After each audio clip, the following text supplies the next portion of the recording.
To attract my audience, I made the magazine look fun and exciting.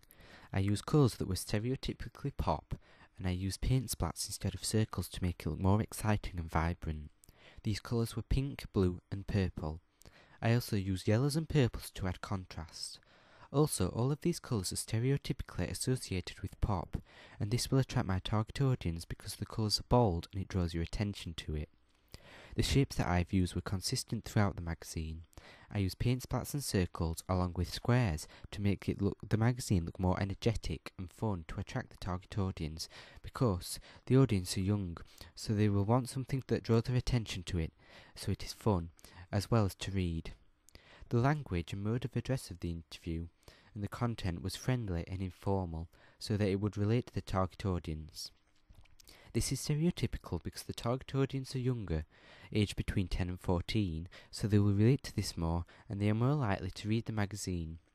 The images and models I have used to attract the audience are young, which are mainly girls, and are stereotypical because they would be an ideal self for an ideal partner, Coleridge's 1980.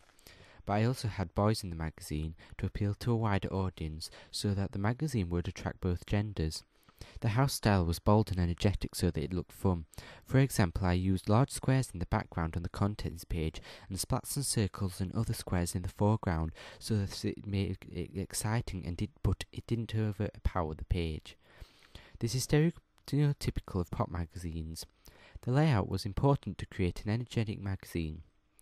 I attracted the audience by choosing wild but controlled layouts that would draw the reader's attention. For the double page spread, I chose an unusual layout because I thought that this was original, and it was bolder than the others, so the target audience were more likely to read it. On the front cover, to attract the target audience, I had a voucher for a free download from iTunes.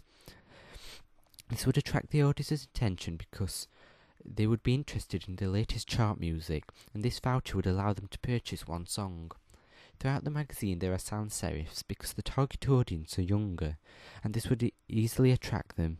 Also, I made the main cover lines bolder and more vibrant in order to attract the reader's attention. My models wore pinks and denim because these are stereotypically related to pop.